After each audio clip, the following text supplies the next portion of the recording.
परंतु आज हम लोगों ने भगवान के भक्तों के बारे में पढ़ना छोड़ दिया है। आज हमें पता ही नहीं है कि मीरा कौन है, राधा जी कौन है। अरे मीरा और राधा भक्त छोड़ो, हमने भगवान के बारे में पढ़ना छोड़ दिया। आज हमें भगवान के बारे में छोटी सी बात पता नहीं। कई लोगों को यही पता नहीं होता कि भगवान कृष्ण का जन्म कहाँ हुआ। कई लोगों को यह पता नहीं होता कि किस दिन हुआ। और कई लोग तो ऐसे हैं जो कृष्ण को भी नहीं जानते, ऐसे भी कई हैं। हमने अपने शास्त्रों को पढ़ना छोड़ दिया है। और माताओं, आप लोगों का यह प्रथम कर्तव्य है कि आप लोग अपने बालकों को कृष्ण के बारे में पढ़ाओ, राम जी के बारे में पढ़ाओ। हमने कल भी आप लोगों से चर्चा की थी। अगर अपने बालकों को संस्कारवान बनाना चाहते हो तो उन्हें राम के बारे में पढ़ाओ, कृष्ण के बारे में पढ़ाओ। परंतु हम लोग, अच्छा जब बालक थोड़ा बहुत पढ़ना लिखना सीख जाए ना, तो हम लोग उसे जो किताबें हैं वो तुरंत ला करके जो वो मांगे वो दे देते हैं। परंतु कभी अपने बालक को रामचरित्र मानस भी देना, उसे पढ़ाना, कभी श्रीमद् भागवत की जो बाल कथाएं हैं उनको देना, वो पढ़ेंगे तब उन्हें पता चलेगा। परंतु आज तो हमारे समाज से भगवान का चरित्र और संस्कार तो ऐसे गायब हो गए। और ये मत सोचना कि हमारे बालक लोग विद्यालय में पढ़ते हैं, स्कूल में पढ़ते हैं, वहां सीखेंगे, उसके भरोसे बैठ गए तब तो हो गया कल्याण। स्कूलों की व्यवस्था तो इतनी बिगड़ गई है। ये जो आजकल की शिक्षा व्यवस्था है, ये तो भारतवर्ष को डुबाने में लगी हुई है। इसने तो संस्कार समाप्त कर दिए। बालकों ने प्रणाम करना छोड़ दिया अपने माता पिता को। वो प्रणाम नहीं करते, वो सुबह कहेंगे गुड मॉर्निंग, और माता पिता भी बड़ी खुश होते हैं। वो बड़े खुश होते हैं, उन्हें प्रणाम ना करें और बालक ये कहे कि गुड मॉर्निंग, तो वो बड़े खुश होते हैं। इसलिए उन्हें प्रणाम करना सिखाओ, सम्मान करना सिखाओ। अगर वो आज सम्मान नहीं करते तो उनकी गलती नहीं है, गलती आप लोगों की है। आप लोग उन्हें नहीं सिखा रहे। आज हमारे घरों में जो बालक हैं उन्हें भगवान की पूजा करना नहीं आता। उन्हें आप अपने साथ बिठाइए मंदिर में, जब पूजा करें। पर आज लोगों को क्या कहें, माता पिता खुद पूजा नहीं करते तो वो सिखाएंगे क्या? आप लोग जब अपने घर में दिया दो, थोड़ा पूजा करो, तो अपने बालकों को अपने पास अवश्य बिठाओ, उन्हें सिखाओ। परंतु हम लोग तो सोचते हैं कि जो जिसे संस्कृत आती है वो तो प्राचीन है, वो तो मूर्ख है, और कोई इंग्लिश बोले तो फिर बड़ी प्रसन्नता होती है। इसलिए अपनी भाषा की ओर ध्यान दीजिए। ये संस्कृत देवभूमि, देव भाषा है। हमारे जीवन के संस्कार हैं ये, इन्हें मत छोड़िए।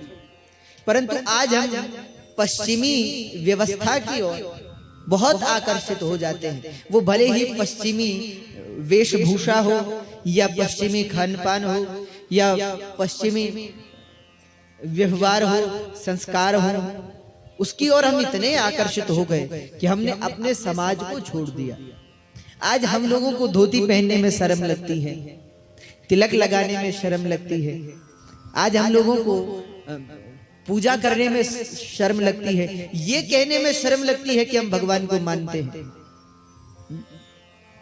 इसलिए मेरा निवेदन है, आप लोग अपने शास्त्रों को पढ़िए। जरा ध्यान से सुनना माता, अपनी बातें बाद में कर लेना।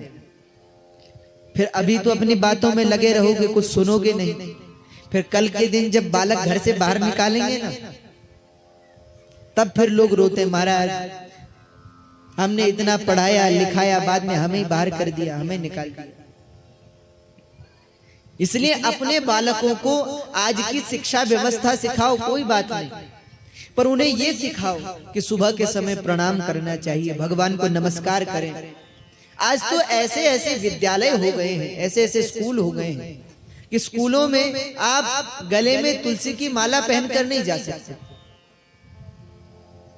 तो हम तो आप लोगों से कहते हैं ऐसे स्कूलों का विरोध करना चाहिए। आप स्कूल में तिलक लगा करके नहीं जा सकते, टीका लगा के नहीं जा सकते, गले में तुलसी की माला नहीं पहन सकते, या गले में रुद्राक्ष की माला नहीं पहन सकते। इसलिए सचेत होने की आवश्यकता है। हमारी ये शिक्षा व्यवस्था ही कल का भविष्य निश्चय करने वाली है। भाई आज के जो बालक है वही तो कल का भविष्य है। अब वो जब भगवान के बारे में नहीं जानेंगे, कथा के बारे में नहीं जानेंगे, पूजा कैसे करनी है, भगवान को प्रणाम कैसे करना है, ये नहीं जानेंगे, तो कल वो स्थिति और ज्यादा बिगड़ेगी। पहले क्या होता था कि हमारे घरों में जो वस्तु पुरानी हो जाती थी ना, पुराने लोग उसे संभाल करके रखते थे। परंतु फिर धीरे धीरे आया कि क्यों पुरानी वस्तुओं को रखना, इन्हें फेंको, अब किसी काम की नहीं है तो पुरानी वस्तुओं को फेंकना स्वीकार किया। और समाज का तो नियम है, विकास तो होगा, आपकी दृष्टि में विकास और हमारी दृष्टि में विनाश, तो आपकी दृष्टि में और विकास हुआ, व्यक्ति ने और प्रगति की, तो बोले अब पुरानी वस्तुएं फेंकते थे। फिर जो हमारे घरों में गौ माता है, गौ माता ने दूध देना बंद कर दिया, बोले अब ये किसी काम की नहीं, इसे भी फेंको। तो लोग जब तक गाय ने दूध दिया घर में रखा, सेवा की, जिस दिन गाय ने दूध देना बंद कर दिया उस दिन सड़कों में छोड़ दिया।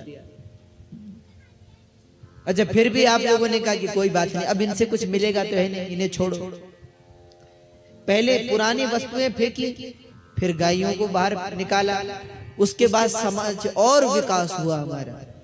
तो लोगों ने कहा कि अब माता पिता भी पुराने हो गए, अब इन्हें रखकर भी क्या फायदा, इन्हें भी निकालो। तो अब उन्हें निकाल रहे हैं, तो अब दुख हो रहा है लोगों को, क्योंकि किसी भी वस्तु को होने में तुरंत से नहीं होती, समय लगता है। परंतु जिस समय शुरुआत थी उस समय हमने ध्यान नहीं दिया। अब जब अपने पर आफत आई है तब लोगों को याद आ रही है। आज लोग अपने माता पिता को वृद्धाश्रम में भेज देते, ये स्थिति है।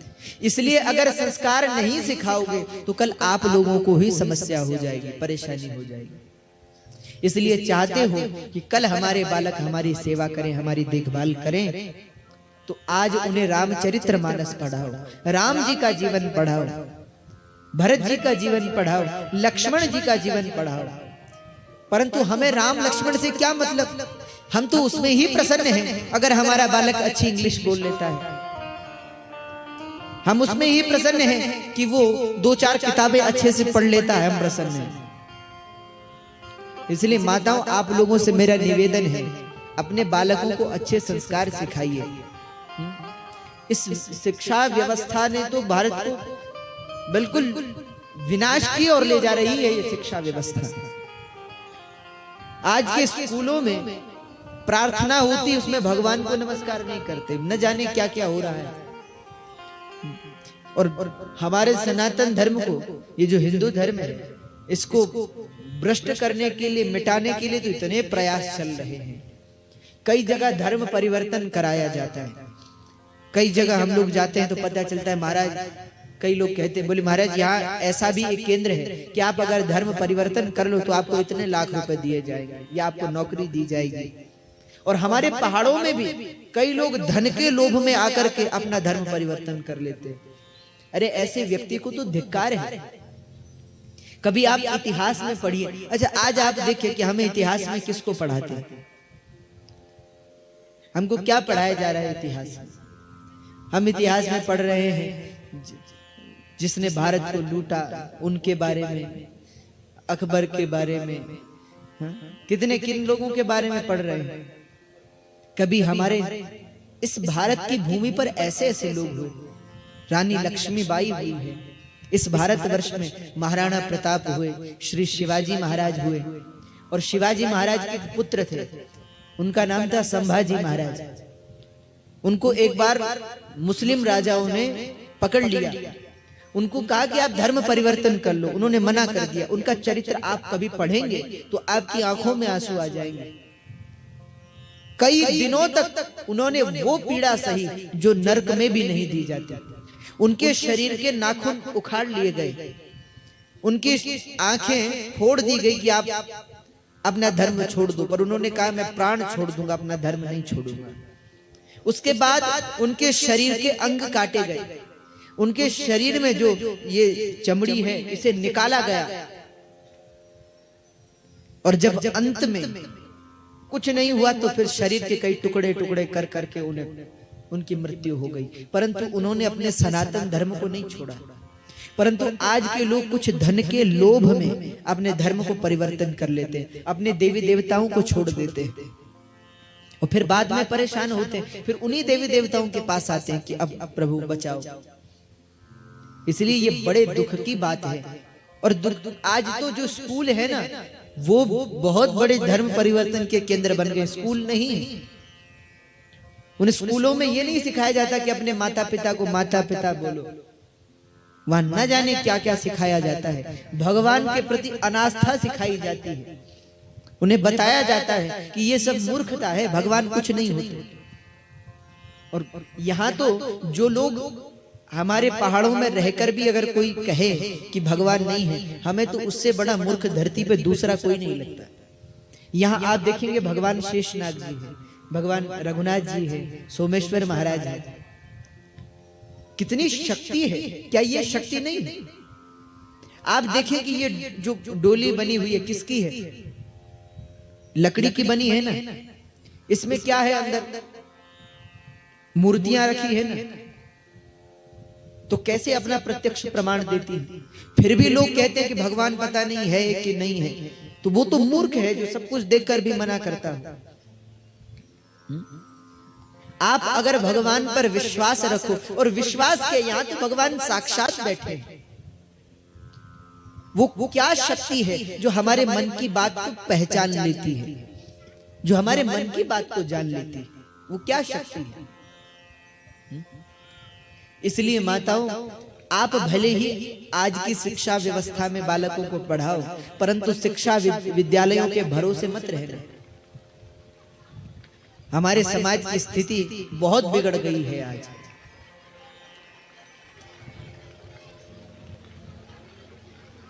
इसलिए आप लोग अपने बालकों को अच्छे संस्कार दें, अच्छी शिक्षा दें, तब जाकर के हमारे समाज का उत्थान हो सकता है, नहीं तो उत्थान नहीं हो सकेगा। जितनी भी माताएं बैठी, आप लोगों से निवेदन है, जिनको उठना है कोई बात नहीं, आराम से उठेंगे। अब हम लोगों का क्या है, कौन उठ रहा है फिर उसे देखेंगे। उसे क्यों देख रहे हो भैया? आगे देखो, कथा सुनो। जिसका कोई काम है वो भले ही उठ जाए, काम है कोई बात नहीं, परंतु जितने बाकी लोग हैं पीछे कुछ नहीं है। भागवत जी आगे हैं, आगे देखो, पीछे क्यों देखते हो? आज हम लोगों का क्या है, कौन आ रहा है कौन जा रहा है, हमारा ध्यान उसी में है, कथा में नहीं है। ध्यान से सुनना। इसलिए माताओं, आप लोगों का प्रथम कर्तव्य है कि अपने बालकों को भगवान के बारे में बताएं। पहले के समय में हमने देखा है, घर के जो वृद्ध होते थे ना, वो कथा सुनाते थे और बाकी सब लोग सुनते थे बैठ करके। तो पता होता था कि कौन राम है, कौन कृष्ण है, कैसे शिव जी है, कैसी दुर्गा मैया है, सब पता होता था। परंतु आज हमें कोई बोध नहीं, कोई ज्ञान नहीं, क्योंकि घर में जो लोग कथा सुनाने वाले थे उन्हें अपनी बातों से फुर्सत नहीं है, वो क्या कथा सुनाए किसी। इसलिए माताओं, पहले के समय में तो विद्यालयों में राम जी के बारे में, आज तो ऐसी व्यवस्था है, इतना दुख होता है भाई, ग से गधा पढ़ा सकते हैं पर ग से गणेश नहीं पढ़ा सकते। ग से गणेश पढ़ाएंगे तो आफत हो जाती है लोगों को। अरे बोले ये तो भगवान के बारे में पढ़ा रहे हैं, ग से गधा पढ़ाएं तो वो उनको स्वीकार है। ये स्थिति है आपके शिक्षा विद्यालयों में। इसलिए आप अगर विद्यालयों में, कई ऐसे विद्यालय भी हैं जो आपके बालकों का भविष्य बर्बाद करने में लगे हुए, उन्हें यह सिखाते हैं कि ये भगवान नहीं है, कुछ नहीं है, सब बेकार है, और आप लोग केवल ये देख रहे हो कि वो अच्छी इंग्लिश बोल रहे हैं तो उसमें ही प्रसन्न हो। उन्हें आप सिखाइए, श्रीमद् भगवत गीता पढ़ाइए। आज हमारे शास्त्रों के बारे में विदेशी लोग हमारे शास्त्रों को पढ़ करके भारत में आकर के शास्त्रों को पढ़ रहे हैं, और हम लोग पागलों की तरह जो विदेशी सभ्यता है उसको अपना रहे हैं। वो हमारी सभ्यता अपना रहे हैं। आप कभी वृंदावन में जाओ, वहां आप जाएंगे तो कई अंग्रेज लोग, विदेशी लोग, कोई यूरोप से है, कोई इंग्लैंड से है, कोई जर्मनी से है, कोई अमेरिका से है, कोई ऑस्ट्रेलिया से है, वो सब लोग साड़ी पहन करके, उनके तिलक लगा है, गले में माला है, कृष्ण के नाम का जाप कर रहे हैं। और हम लोगों को उसमें शर्म लगती है, हम लोगों को पूजा करने में शर्म लगती है। हमको कुछ पता ही नहीं है। हम लोग पूजा करते हैं, अपने घरों में पूजा कराते हैं, पर हमको कुछ पता नहीं कि पूजा कैसे करनी चाहिए। हमको ये पता नहीं है कि भगवान की पूजा कैसे करें, अर्चना कैसे करें। अगर हमारी पढ़ाई केवल डिग्रियों में है ना, केवल कागजों में है, तो पढ़ाई बेकार है। उस पढ़ाई का जीवन में भी दर्शन होना चाहिए। आज कहने को हम बहुत पढ़े लिखे, परंतु जीवन में कुछ नहीं है, सब खाली है, तो उस पढ़ाई करके क्या फायदा। आज विदेशों में श्रीमद् भगवत गीता को पढ़ा जा रहा है, लोग गीता जी पढ़ रहे हैं, लोग श्रीमद् भागवत पढ़ रहे हैं, लोग संस्कृत की ओर बढ़ रहे हैं। जर्मनी में तो कई विद्यालय हैं संस्कृत के, लगभग 1300 विद्यालय हैं। परंतु हमारे यहाँ क्या है कि जो बालक घर में मूर्ख है, किसी काम का नहीं है, तो उसको बोलो इसको संस्कृत विद्यालय में डाल दो, किसी काम का नहीं। ये स्थिति है आज के समाज में। जो अच्छा पढ़ा लिखने वाला है उसको अच्छे स्कूल में डालो, इंग्लिश स्कूल में डालो, और जो किसी काम का नहीं, घर में परेशान करे, पढ़े लिखे नहीं, उसको बोलो इसको संस्कृत में डाल दो।